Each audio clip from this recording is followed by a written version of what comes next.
AV news కు స్వాగతం. నారాయణఖేడ్ నియోజకవర్గం చిట్ట చివరి గిరిజన బిడ్డకు కూడా నాణ్యమైన వైద్యం అందించాలన్న లక్ష్యంతో Sahara health development society CSR ఆధ్వర్యంలో చేపట్టిన 100 గిరిజన ప్రాంత వైద్య శిబిరాల భారీ కార్యక్రమాన్ని కగ్డి మండల పరిధిలోని రాజారాం తండాలో ఘనంగా ప్రారంభించారు.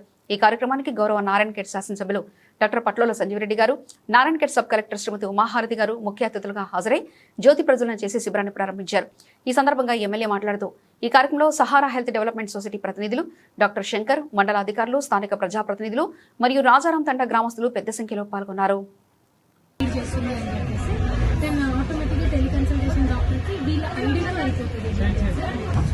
మెడిసిన్ కూడా ఈవెన్ మనం ఏదైనా తీసుకొని మన హెల్త్ ఎట్లుంది, మన ఆరోగ్యం ఎట్లా ఉంది అనేది ఆ క్యాంప్ లో అవైలబుల్ ఏం టెస్టులు ఉన్నా సరే, ఏం చికిత్స ఉన్నా కూడా దాన్ని యూటిలైజ్ చేసుకోవాలని రిక్వెస్ట్ చేస్తున్నాను. వీళ్ళు సహారా ఫౌండేషన్ వాళ్ళు టార్గెట్ చేసేది మన తాండాల్లో దగ్గరికి వచ్చి, డోర్ స్టెప్ దగ్గరికి వచ్చి మనకు ఏం ప్రాబ్లమ్స్ ఉన్నాయో వాళ్ళు స్క్రీన్ చేయడానికి ముందుకు వస్తున్నారు. స్క్రీన్ చేసి ఒకవేళ అది మన ఇదే లెవెల్లో సాల్వ్ చేయగలిగితే అటువంటి హెల్త్ కేర్ కూడా ప్రొవైడ్ చేస్తారు. ఒకవేళ సాల్వ్ చేయలేకపోతే కనీసం మీకు అవగాహన వస్తుంది, ఓకే నా శరీరంలో ఇది ఒక చిన్న సమస్య ఉంది, దీనికి మనము ఏరియా హాస్పిటల్ వెళ్ళాలి, డిస్ట్రిక్ట్ హాస్పిటల్ వెళ్ళాలి అన్న అవగాహన కూడా వస్తుంది. మన తాండాలో చాలా మంది చిన్న పిల్లలు ఉంటారు, చాలా మంది పెద్దవాళ్ళు ఉంటారు. ఖచ్చితంగా చిన్న పిల్లలు, మహిళలు, పెద్దవాళ్ళు అంటే 60 సంవత్సరాలు పైబడి ఉన్న వాళ్ళందరూ, యువకులకు, దాని తర్వాత హెల్త్ సిబ్బంది అందరికి కూడా నా యొక్క నమస్కారం. ఈ రాజారాం తాండ చిన్న తాండ అయినా కూడా మేడం ఇది చాలా డిసిప్లైన్ తాండ. చాలా మంది ఎడ్యుకేటెడ్ ఉన్నారు, చాలా మంది ఎంప్లాయీస్ ఉన్నారు ఇక్కడ. ఇప్పుడు కూడా ప్రతి దాంట్లో కూడా ఏ కార్యక్రమం, ప్రభుత్వ కార్యక్రమాలు కానీ ఏ కార్యక్రమాలు ఉన్నా యాక్టివ్ పార్టిసిపేషన్ ఉంటుంది ఇక్కడ ఈ తాండావాసులది. తర్వాత ఏ సోషల్ సర్వీస్ ఉన్నా కూడా, సోషల్ యాక్టివిటీ ఉన్నా కూడా తాండావాసులు యాక్టివ్గా పార్టిసిపేట్ చేస్తారు దాంట్లో. అయితే ఈరోజు మనకి మారుమూల ప్రాంతంలో పెట్టవలసిన ఉద్దేశం, సహారా వాళ్ళ ఉద్దేశం ఏంటంటే యూజువల్గా యాక్సెస్ ఉండదు. మనం పిఎస్సీలకు పోయి ట్రీట్మెంట్ తీసుకోవాలంటే కొంచెం అంతా నెగ్లెక్ట్ చేస్తాం మనమే. ఈరోజు పని ఉంది, మళ్ళీ చూసుకుందాంలే, తర్వాత చూద్దాంలే అని ఇట్లా రోజు రోజుకి ఆరోగ్య విషయంలో మనం పోస్ట్పోన్ చేస్తూ ఉంటాం. ఇంకోటి, మనకు స్ట్రోక్ వచ్చిన దాకా తెలియదు. మీరు అంటారు, అరే సార్ మంచిగా ఉండే సార్, అన్నం తింటూ ఉంటేనే మొత్తం కాలు చేయి పడిపోయింది సార్, హాస్పిటల్ తీసుకుపోయింది సార్, అన్కాన్షియస్ అయిపోయింది సార్, దారిలో మొత్తం స్పృహ కోల్పోయిండు అని చెప్పేసి బేహోష్ అయిపోయినట్టు. ఎందుకు ఇవన్నీ మనకు ఎందుకు అవుతున్నాయంటే మనకు అవగాహన లేక, మన ఆరోగ్యాన్ని నెగ్లిజెన్స్ చేయవలన, ఎందుకంటే నిర్లక్ష్యం చేయడం వల్ల ఇవన్నీ జరుగుతూ ఉన్నాయి. హార్ట్ అటాక్స్ కానీ, ప్యారలైటిస్, స్ట్రోక్ కానీ, అయితే తర్వాత మనకు జ్వరం వస్తే, దగ్గు పరిచయం వస్తే అవన్నీ పోతాం, మందులు తీసుకుంటాం. ఏదైనా కాళ్ళు చేతులు నొప్పి ఉంటే మనం పోయి డాక్టర్ దగ్గరికి సంప్రదిస్తాం. కానీ లోపల ఉండేది మనకు తెలియదు. ఏదైనా కొంచెం దమ్ వచ్చినట్టు, కొంచెం తల దిచ్చినట్టు మళ్ళీ డాక్టర్ దగ్గరికి పోతాం. కానీ యూజువల్గా మెడికల్ దీని ప్రకారం ఏంటంటే 40 సంవత్సరాలు దాటితే ఏమన్నా అయితే డాక్టర్ దగ్గరికి పోవడం కాదు, డాక్టర్ దగ్గరికి పోయి ఏమన్నా అయిందా, నాకు ఏమన్నా ఉన్నదా, లోపల ఏమన్నా రోగం ఉన్నదా, బీమారు ఉన్నదా అని చెప్పేసి మీరు అడగాలి. 40 సంవత్సరాలు దాటితే సరిపోతుంది. ఎప్పుడు స్క్రీనింగ్, ప్రతి 3 నెలలకు ఒకసారి, 6 నెలలకు ఒకసారి, ఇప్పుడు సంవత్సరంకి ఒకసారి అయినా బీపీ ఉందా, షుగర్ ఉందా అని చెప్పి చెక్ చేసుకుంటే ఎప్పుడు ఏమొచ్చేది లోపల మనకి అవి బయటపడతాయి. తర్వాత ముఖ్యంగా స్త్రీలు, మనకు రక్తం తక్కువ ఉందా అని చెప్పేసి, హిమోగ్లోబిన్ పర్సెంటేజ్ తక్కువ ఉందా, మాకు రక్తం తక్కువ ఉంటే దానికి ఏం చేయాలి అని చెప్పేసి. తర్వాత ఎవరైతే ఉన్నారో కిషోర బాలికలు, ఆడవాళ్ళకు కూడా, వారు కూడా రెగ్యులర్ చెకప్లో ఉండాలి. ఎందుకంటే వారు ప్రెగ్నెంట్ అయిన తర్వాత డెలివరీ అప్పుడు చాలా సమస్యలు ఏర్పడతాయి. వీటన్నిటి స్క్రీనింగ్ ఎప్పుడు మాకేమన్నా అయిందా అని చెప్పేసి 40 సంవత్సరాల తర్వాత ప్రతి ఒక్కరు కూడా పోవాలి. నేను లయన్స్ క్లబ్లో ఉన్నప్పుడు నా హాస్పిటల్లో ఈ చాలా ఈ డయాబెటిక్ క్యాంప్స్ అవన్నీ కండక్ట్ చేసినప్పుడు క్యాజువల్గా ఒక రోజు ఇట్లనే పెడితే ఒక్కొక్క క్యాంప్లో 40 మందికి షుగర్ ఉన్నదని చెప్పేసి బయటపడింది. బీపీ ఒక 20% బీపీ ఉన్నది అని చెప్పేసి బయటపడింది. దానికి మళ్ళీ తెలియదు, చాలా పెద్ద హై బీపీ, చాలా ఎక్కువ బీపీ ఉన్నోళ్ళు, షుగర్ ఎక్కువ ఉన్నోళ్ళు మొత్తం వాళ్ళందరూ, అరే మాకెక్కడ షుగర్ సార్, మాకేం లేదు, అంత మంచిగా ఉన్నాం సార్, మేము అంత మంచిగా ఉంటే కూడా మనకు తెలియకుండానే ఇవన్నీ లోపల యూజువల్గా చాలా మట్టుకు ఇప్పుడు. అప్పుడేమో కమ్యూనికేబుల్ డిజీజెస్, వేరే ఈ కలరా వచ్చి చనిపోయినరు, మలేరియా వచ్చి చనిపోయినరు, ఇట్లా అవన్నీ చెప్తా ఉన్నాయి. డయేరియా వచ్చి చనిపోయినారు.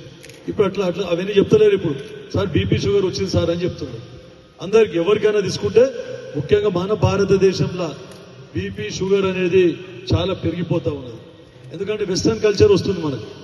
వాళ్ళేమో మనలాగా అందరూ మన భారతదేశ సంస్కృతిని వారందరూ అలవాటు చేసుకొని నిజంగా యోగా చేయడము, తర్వాత డైట్ కంట్రోల్ చేయడము, తర్వాత భగవంతుని పూజించడము, ఇవన్నీ చేసుకుంటూ వాళ్ళు మన పాశ్చాత్య దేశాలని భారతదేశ దీని కల్చర్కి అలవాటు పడుతూ ఉన్నారు.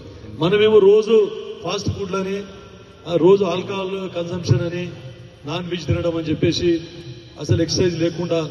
కానీ గతంలో వెనకటికి ప్రతిదీ ఆడవాళ్ళు ఇసురుతా ఉండ్రి, నీళ్లు చేస్తా ఉండ్రి, ప్రతిది ఒక్కది కష్టపడుతుండ్రి, అరగ దున్నుతా ఉండ్రి. అటువంటిది వాళ్ళ కష్టం అనేది తెలుస్తుండే, ఫిజికల్ ఎక్సర్సైజ్ అవుతుండే. ఈరోజు ప్రతిది ఏం లేదు, బటన్ వేయంగానే బోర్లో నీళ్లు వస్తాయి. అన్ని రెడీమేడ్ మనకు అన్ని దొరుకుతా ఉన్నాయి. సో ఇటువంటి అలవాట్లు, ఫుడ్ అలవాట్లు ఇవన్నీ మనం చేసుకొని ఇక పిల్లలు ఈ రోజు రేపు చూస్తూ ఉన్నారు అన్ని పిజ్జాలు, బర్గర్లు, వాటి అన్నికి అలవాటు పడతారు. మనం వెనకటికి అన్ని మీరు చూస్తాము, రాగులు, తర్వాత జొన్నలు, ఇవన్నీ మనకు మిల్లెట్స్ అని ఈరోజు చెప్తాము. మనం వెనకటికి మన తాతలు వాళ్ళ పూర్వీకులు రోజు జొన్నలు తింటుండ్రి, రాగులు తింటుండ్రి, తర్వాత ఈ సజ్జలు తింటుండ్రి. మీకు అందరికి, ఈ పిల్లలకు తెలియదు కానీ చాలా పెద్దోళ్ళకి అందరికీ మీకు అందరికీ తెలుసు. అయితే ఈ రోజు కేవలం అంతా రైస్ అని అందరు వరి పండిస్తున్నారు. తర్వాత రైస్ తినడం ఎక్కువైపోయింది. అది కాకుండా ఇంకా ఫాస్ట్ ఫుడ్ ఒకటి అలవాటు పడుతూ ఉన్నారు. కాబట్టి ఇవన్నీ ఆహారపు అలవాట్లు కూడా మార్చుకోవాల్సిన అవసరం ఉంది. తర్వాత స్క్రీనింగ్ మెయిన్ వాళ్ళు ఉద్దేశం ఏంటంటే సహారా వాళ్ళది స్క్రీనింగ్ పెట్టాలని ఖచ్చితంగా మీరు అక్కడక్కడ క్యాంప్స్ కండక్ట్ చేసి ఎవరికి ఏముందో లోపల నిర్ధారణ చేసి. ఇంకోటి కొత్తగా ఇప్పుడు ఒక స్టెథోస్కోప్ చూపించాడు. నాకు అప్పుడు ఆర్టిఫిషియల్ ఇంటెలిజెన్స్ లేకుండే. మేము చదువుకునేటప్పుడు మాకు మర్మర్ను ఐడెంటిఫై చేసే కష్టం. ఏదైనా హార్ట్కి సంబంధించిన రోగం ఉన్నదంటే మా ప్రొఫెసర్స్ వాళ్ళు చెప్తే మేమందరం చూసి కరెక్టా కాదా అని ఇక్కడ నిర్ధారణ చేసుకుంటుంటుంది. అట్లాంటిది ఈరోజు అక్కడ కార్డియాలజిస్ట్ ఉంటాడు మనకు అందుబాటులో. లేకుంటే కూడా స్టెథోస్కోప్ పెట్టి వింటే వాళ్ళకు ఒక యాప్ ఉంటుంది. యాప్లో మీ హార్ట్ ఎట్లా పనిచేస్తుందని మొత్తం గ్రాఫ్ వచ్చి రికార్డ్ అవుతుంది.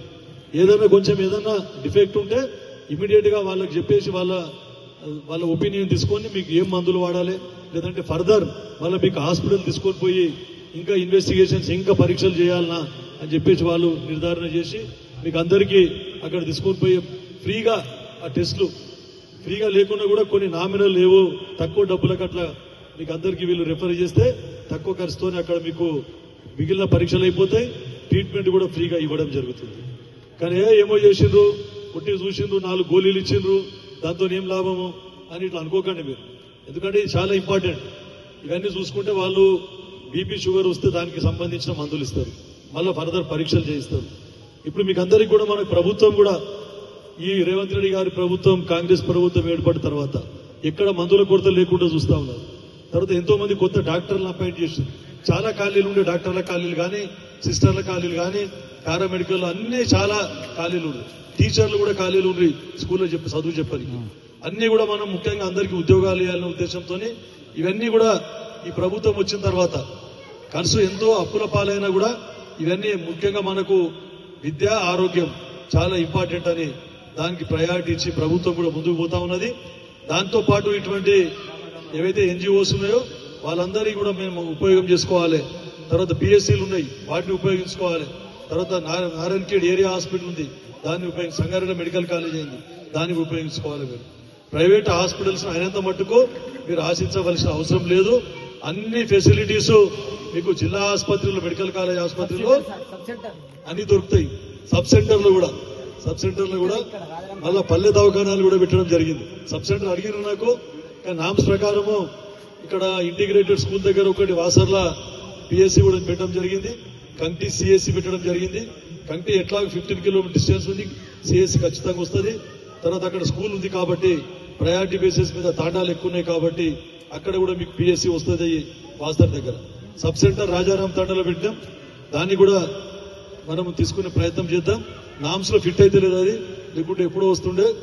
ఎందుకంటే మీకు సబ్ సెంటర్ దగ్గర ఉన్నది కాబట్టి సరే చెప్పిన పెట్టి మీ ఫైల్ ఉన్నది. అట్లే ఒక 3-4 సబ్ సెంటర్ పెట్టినాను, 3-4 పిఎస్సీలు, తర్వాత 2 శంకరపేట ఒకటి, కంకి ఒకటి సిఎస్సీలు, సిరిగాపూర్ కూడా సిఎస్సీ పెట్టాం. అది సిఎస్సీ ఫిట్ అయితే లేదు దాంట్లో నామ్స్లా. 2 శంకరపేట ఒకటి, కంకి ఒకటి ఖచ్చితంగా వస్తుంది.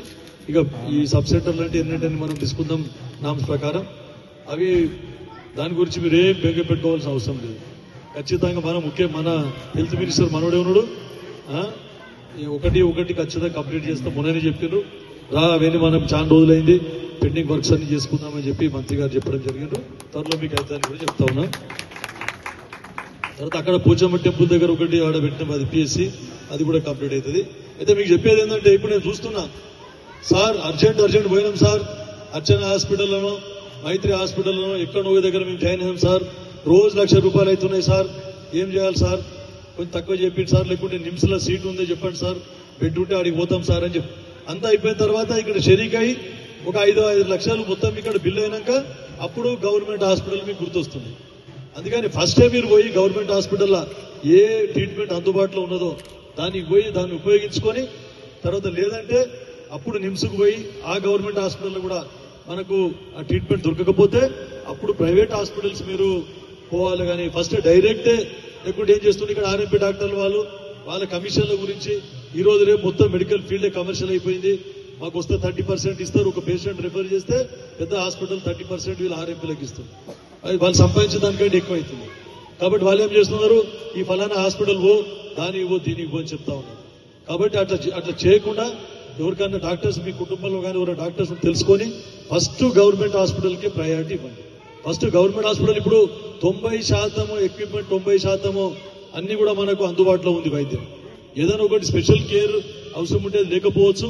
దాన్ని కూడా మా గౌరవ రాజనరసింహ ఆరోగ్య శాఖ మంత్రి గారు, మా ముఖ్యమంత్రి రేవంత్ రెడ్డి గారు దాన్ని కూడా ఈ ఏరియా హాస్పిటల్లో కానీ లేకుంటే జిల్లా ఆసుపత్రుల్లో కానీ ఏర్పాటు చేయడానికి ప్రయత్నం చేస్తూ ఉన్నారు. కాబట్టి అయినంత మటుకు ఎన్జిఓస్ ఆర్గనైజేషన్ తర్వాత ప్రభుత్వ హాస్పిటల్లో దానికే మీరు అప్రోచ్ కావాలని చెప్పేసి కోరుకుంటూ ఆరోగ్యం మీద మళ్ళా మీరే రెగ్యులర్ గా పరిశుభ్రత పాటించుకుంటూ తాగే నీళ్ళలో కానీ తినే ఆహారం కానీ పరిసరాలు కానీ అన్ని పరిశుభ్రత. తర్వాత ఇంకోటి వెనకటికి చాలా ఆహ్లాదకరమైన వాతావరణం అంటుండే తాండాల్లో కానీ పల్లెటూరులో కానీ. ఈ రోజు మొత్తం డిఫారెస్టేషన్, చెట్లు మొత్తం నరికేస్తున్నారు. ఇప్పుడు అంటారు ఏం దేవుడు వాన కురుస్తలేవు లేకుంటే వానలు ఎక్కువైపోయినాయి అని చెప్పి మీరే చెప్తున్నారు. మనం రోజు చూస్తా ఉన్నాం. ఏ కాలంలో వర్షం పడాలి ఆ కాలం పడకుండా వేరే కాలం ముందుకు పోతా ఉన్నది. కాలం ఒక నెల ముందుకు పోతుంది, లేకుంటే ఒక నెల అడ్వాన్స్ వచ్చి మొత్తం మనం విత్తనాలు పెట్టగానే మొత్తం అవన్నీ ఎండిపోతా ఉన్నాయి, లేకుంటే అతివృష్టి వచ్చి పాడైపోతా ఉన్నాయి. దీనికి కారణం అంతా డిఫారెస్టేషన్, చెట్లు నరకడం. మనకు ప్రకృతిలో చెట్లు మనకు ఏదైతే ఉంటాయో చెట్ల వల్లనే వర్షపాతం ఎక్కువైతుంది. కాబట్టి మీరు అయినంత మట్టుకు మీరు చెట్లు పెంచడానికి ప్రయత్నం చేయండి. చెట్లు ఎంత పెంచితే అంత వాతావరణం మంచిగా అవుతుంది, మనకు టైంకు వర్షాలు పడతాయి, మనం పంటలు మంచిగా పండించుకోవచ్చు అని చెప్పేసి మీకు అందరికీ చెప్తూ చెట్లు నరకకండి, చెట్లు ఎక్కువ పెంచే ప్రయత్నం చేయాలని చెప్తూ, ఎందుకంటే సబ్జెక్ట్ ఇది కాదు అయినా కూడా అది కూడా ఆరోగ్యానికి సంబంధించింది. చెట్లు పెంచి మంచిగా ఆహ్లాదకరంగా ఉంటే మీ ఆరోగ్యం చాలా బాగుంటుంది, ఎలాంటి రోగాలు రాకుండా ఉంటాయని చెప్పేసి మీకు అందరికీ చెప్తూ అవకాశం ఇచ్చినందుకు సహారా హెల్త్ డెవలప్మెంట్ సొసైటీకి మరొకసారి ధన్యవాదాలు తెలుపుకుంటూ ముగిస్తా ఉన్నాను.